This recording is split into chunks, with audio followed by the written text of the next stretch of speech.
We now have Dr. Manjunath Shenoy, Professor and Head of DVL at Yenepoya Medical College, Mangalore, with the topic of bacterial, viral, and fungal infections of skin in infants and children. Over to you, sir. I'm so happy to be pleasant. It's a pleasant task given to me by Dr. Sandeep Andar and Palsan. This is a topic which is a day-to-day practice of a lot of pediatricians and also dermatologists. So probably the infections, the skin infections are probably the most common that you come across, that we all come across. Bacterial, viral, and fungal infection. Okay. Let's have some quiz time now. Have a look at that.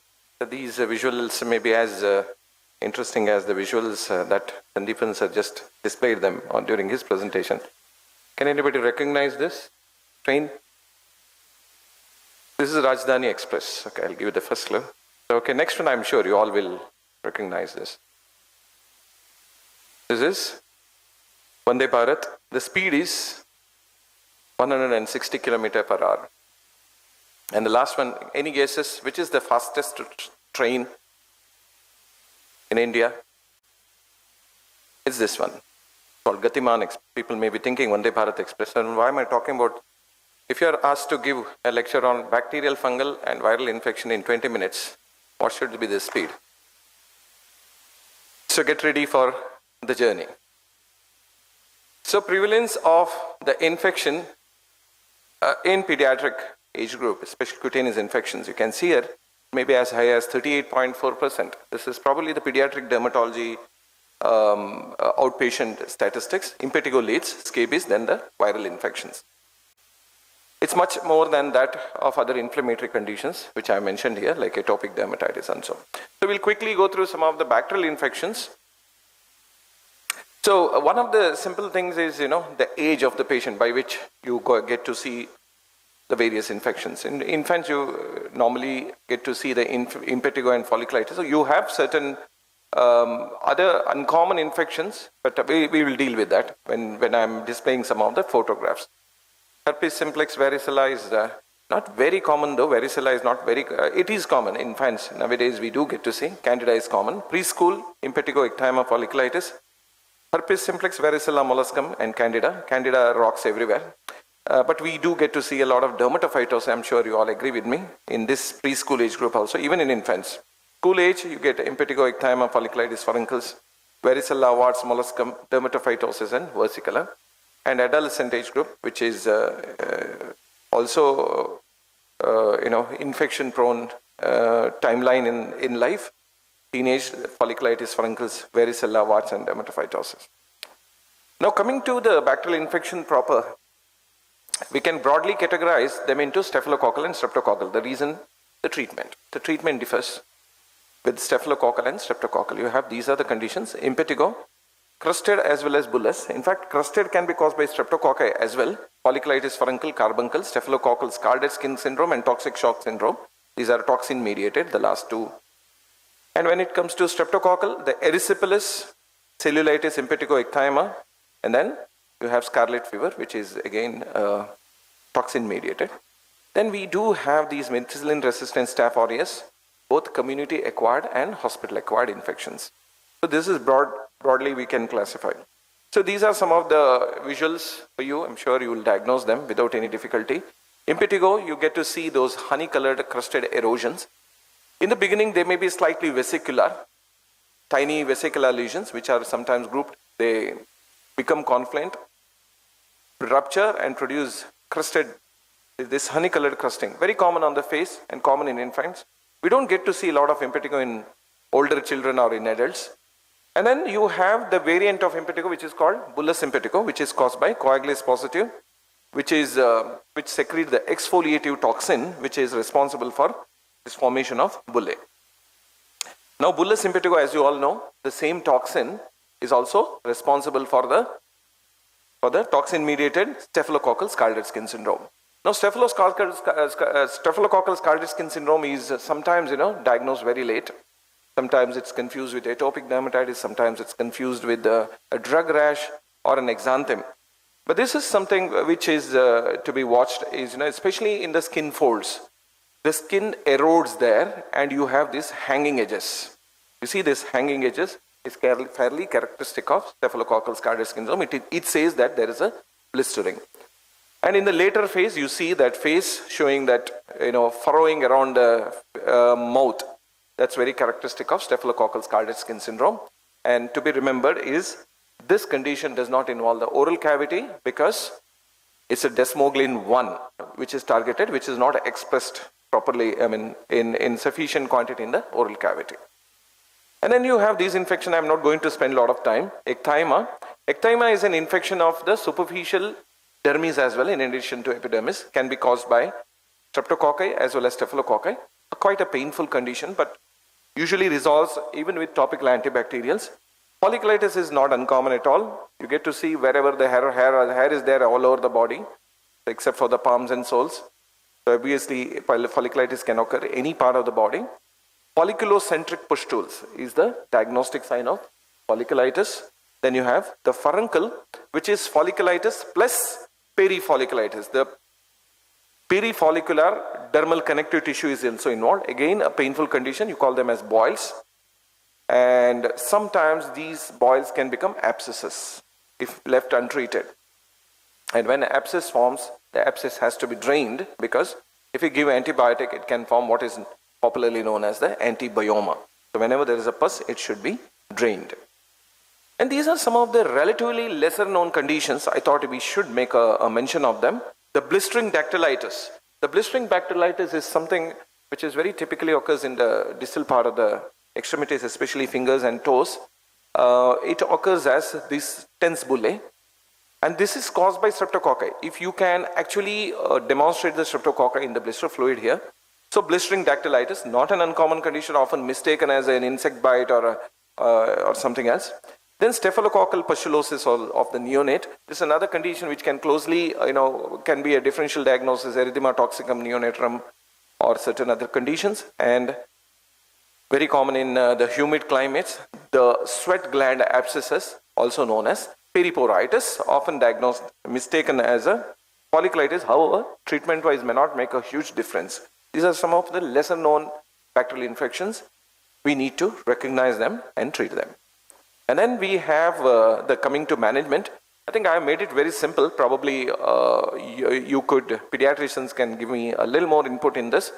If it is CA-MSSA, that means most of our bacterial infection like impetigo, ecthyma, even for that matter folliculitis, most of them are caused by methicillin sensitive Staphylococcus aureus. And methicillin resistant in community acquired is very rare. In fact, we did give a thesis some years back to one of our PG, and in fact we didn't find even one. Methicillin resistant Staph aureus was almost unheard, but it said that now it may account to 5 to 10%. That means you may have a child with impetigo or a folliculitis may not respond to the drugs that I mentioned. So always remember, penicillin is not a good choice. I mean, it's not the amoxicillin or ampicillin, so you should be using cloxacillin, cephalosporin. Cephalosporin is usually first generation or the second generation, and then macrolides. These are generally effective. But when there is no response, you probably should suspect, because most of the time we don't do a bacteriologic evaluation. One should suspect community acquired MRSA. So in which case your drug changes to linezolid. The other couple of drugs which can be effective is cotrimoxazole. Cotrimoxazole works very well against the MRSA, can work ciprofloxacin and clindamycin. These are the other choices. And obviously, hospital acquired, most of the times, this is managed interdisciplinary. So vancomycin, linezolid, and these drugs like teicoplanin are used. And whenever there's a bacterial infection of the skin, the best thing is, you can always apply something. You have these wonderful antibacterials which can supplement. In many a times when it's just a limited disease, you can use just the topical antibacterials. And this is the streptococcal infection, the spectrum. You can see these erysipelas, which you may see carefully. If you see sometimes that's erysipelas or the cellulitis may be associated with lymphangitis. You can see that lymphangitis there and cellulitis, the frank cellulitis, which means the infection is not just limited to the skin, it is involving the soft tissues like subcutaneous tissue, muscles, or even fascia. So they may be involved in these things.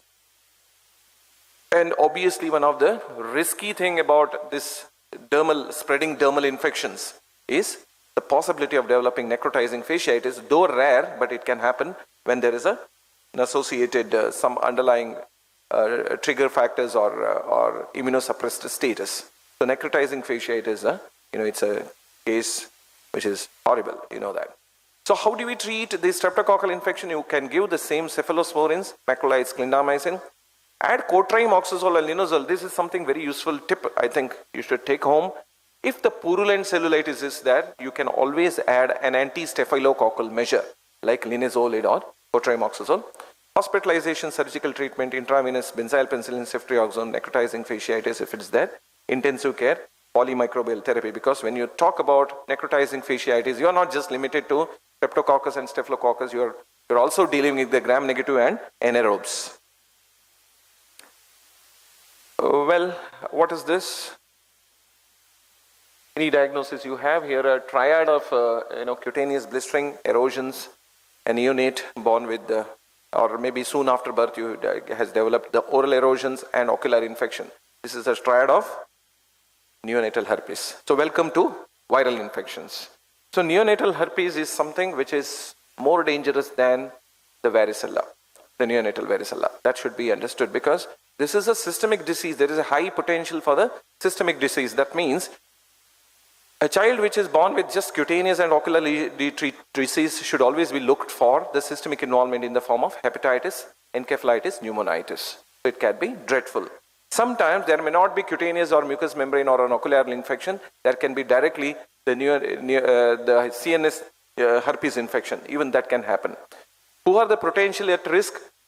It's a mother who is having the acute illness of herpes. But that's not always, because quite often there is no demonstrable history of herpes infection in the mother. Sometimes it's also believed that the caretaker or the hospital or the nursing staff may be transmitting the infection to the neonate. So this is the most common presentation of herpes when it affects for the first time a child getting at much younger age. So that is herpetic gingivous stomatitis. You could see these blisters occurring around the mouth, over the lips, and also over the oral cavity. These blisters you may not be able to see, but you see multiple grouped erosions. So they are typical, almost looking like aphthous stomatitis. But later on, when the child gets the recurrent infection, that is how it presents. It presents with these grouped vesicular lesions. Most of the times, it's associated with an underlying febrile illness. Most of the times, it comes along with a febrile illness. A simple diagnostic test is what I have shown there, is a Zank smear. One can see the multinucleated epithelial gene cell. Very easy test, which we do it. In your institution, if you are doing an institution practice, we regularly do it. What's this? Yeah, much more than looks like chickenpox, but it's not chickenpox. That means it is Kaposis varicilliform eruption. The herpes infection manifesting something like a chickenpox is Kaposis varicilliform infection. Most of the times, the child is an atopic, but sometimes certain other dermatological conditions like congenital ichthyosis, barrier disease, or immunosuppressed state also manifest with this robust herpes infection, which generally needs intravenous antiviral therapy. Yet another case of Kaposis varicilliform eruption in an atopic child. So this Kaposis varicilliform eruption, most of the times it's due to herpes, but herpes simplex virus, but it can be due to certain other virus, including the Coxsackie and others. So what should come next after herpes is obviously varicella. Very easy to diagnose. You get these umbilicated vesicles in a child or an adolescent or in a preschool or a school age child. Most of the times the manifestations occur. Now there is a shift in the age because of the varicella vaccination. So you see that varicella presenting as an aborted fashion or much later presentation. That's not uncommon at all. So you can always examine the oral cavity for the erosions to diagnose varicella. You would see the vesicles, pustules, crusted lesions, papules, everything in a given child. In other words, polymorphous rash is very characteristic of varicella. And that can occur at any age, as you see here. Here there is a much younger child. Zoster in children is not very common, But sometimes you may not be able to extract the history of chickenpox at all in that child, which means perhaps the mother must have had a chickenpox during pregnancy. That's quite possible. So if mother suffered from chickenpox, the child can actually skip varicella and directly present with zoster. That's possible. Well, what could this be? Congenital varicella. So congenital varicella is when varicella affects the mother in the first half of the pregnancy. You can take it as first half of the pregnancy. So the child suffers chickenpox, kind of chickenpox in utero, and that can manifest at birth as this limb defects. It can manifest with the microphthalmia, it can manifest with the microcephaly, hydrocephalus, and various defects. So also called as congenital varicella syndrome. So this is what it is. But it's rare. It occurs in less than 2% of mothers who suffered from chickenpox in the first half of the pregnancy. But this is neonatal varicella. Now, what's the difference between neonatal varicella and neonatal herpes? Varicella is unlikely to be systemic disease in neonatal period. So it's much more safer, but still it has a morbidity, it has mortality. So neonatal varicella, typically as described in the textbook, it occurs when the mother suffers from chickenpox 2 days prior and 5 days after the child's birth. 2 days prior and 5 days after. Now, what is the significance of neonatal varicella? This is the time the child does not have immunity against varicella. That's why the disease is likely to be severe and it can have some amount of mortality. So that's the significance. So unlike herpes, it does not involve, it's not common to have a systemic infection, but skin infection can be very, very severe. How to prevent if the mother gets it? The only way to prevent is the varicella zoster immune globulin, but the problem to the child, but it's not easily available. If you want it, you may have to really get it in a fast track. I'm not sure how to get it. We have had a couple of occasions in the past, but we could not get varicella zoster immune globulin on time. Now, what's the dose of acyclovir for both HSV and VZV? They have clubbed them together to make it simple. 10 to 20 milligram per kg body weight. If it's a severe herpes infection, it should be 20. If it is a mild herpes infection, it's 10 milligram. But when you're taking for the varicella, you take this later number, that is 20 milligram. So 10 to 20 milligram per kg body weight 4 times a day for 7 to 10 days. 12 years or 40 kg and above, then the adult dose. The adult dose of chickenpox is 800 milligram 5 times a day. And 5 to 10 milligram of kg intravenously. If you want to give intravenously, 5 to 10 milligram. But for the neonatal herpes and encephalitis, the dose is 10 to 20 milligram per kg 8 hourly. That is per dose 8 hourly. So for the herpes simplex, the dosage is for adult older children, it is 200 milligram 5 times a day, 400 milligram 3 times a day, or 800 milligram twice a day. So that's how you give acyclovir. But if there is a renal issue, the dosage needs to be modified. These are viral warts. I'm not going to spend much time. I'm left with only a few minutes, couple of minutes. So these are all easy to diagnose. You get to see them very frequently. So treatment of molluscum contagiosum is referred to dermatologist. Because, I tell you something, it's not worth it. You don't have a curate in pediatricians may not have a curate and all that. So you refer them. We will take it out if needed. Sometimes we do it. Generally, we don't do it. Hand, foot, mouth disease, I'm sure you all get to see this is a season for that. Infestations, scabies, very easy to diagnose. You get to see these lesions. Once you see these curvilinear vesicle or papillovesicular lesion, that's diagnostic of it. Yeah, it's easy to diagnose. Nodular scabies is a nightmare. It doesn't resolve easily. Pediculosis.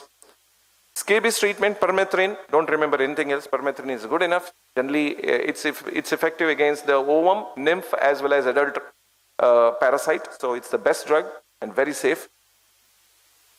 Fungal infection, to start with, cutaneous candidiasis. If you see the cutaneous candidiasis, it's looks dangerous, but it's not such a bad disease.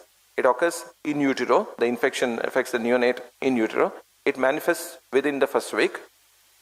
Neonatal candidiasis typically affects the oral cavity and the diaper area, but it's not because of diaper. It's because it colonizes there. It's not because of diaper. Chronic mucocutaneous candidiasis is rare, but it needs to be diagnosed. Often it involves the nails. It produces plaque-like lesions, something like psoriasis-like lesions on the skin and the oral cavity. Very chronic, very resistant, sometimes requires lifetime antifungal treatment. So I'll not go in much into this. The most important thing to distinguish between the candidiasis versus diaper dermatitis, you see on the diaper dermatitis, it typically involves the convexities of the genital area, whereas candidiasis involves the concavities with satellite pustules. That's candidiasis. Tinea has replaced most of the fungal infections. Not going much into this because the only problem is now, you need to give systemic antifungal in almost every case of tinea. That's the problem, because otherwise they are going to recur. The safest drug in neonatal period, if you want to give, is a fluconazole. But after 2 years, you can give fluconazole, itraconazole, or terbinafine. Systemic antifungals. Always remember this one thread. That is one of the reasons why the recurrences occur. These threads, when they become wet, they carry the fungal elements. And I believe nowadays I see a lot of pediatric patients, especially tinea facial. Is this the reason? I'm just thinking. The tinea cruris from the grandmother, is it transferred to the face? That's something which I'm thinking because I get to see a lot of tinea faciae in children. So these are some of the very common differential diagnoses. And please say no to any steroid combos. No steroid combos. There is no role for the steroid in the management of fungal infection. Absolutely zero role. No need, even if it's a relatively milder steroids like beclomethasone. No role. So this is it. This is how we wish tinea cruris. You don't get to see tinea cruris like this. You always see like this, waves. And the recurrence is not because of genes. It's not because of genes. It is because of genes. They never change it, or because of these. So these are the dresses which are responsible for, I think, recommend this, the longis and palazzos. So I think time's up. So I think most of the things are relatively common. Then finally, subcutaneous mycosis, I don't think, you refer us, correct? Right, sir? Subcutaneous mycosis. We'll diagnose it. It takes a lot of time. You're too busy. It requires biopsy and all that things to be done. If you're suspecting molluscoid lesions, a lot of conditions can mimic molluscoid lesions. And finally, mucormycosis does not spare the pediatric age as well, the black fungus. And one of the pictures was shown by Sandeepan sir. This is congenital syphilis. When something like this, bullae, oral lesions, think of congenital syphilis. Thank you so much. What was my speed? I think 200 kilometers. Yeah, thank you so much.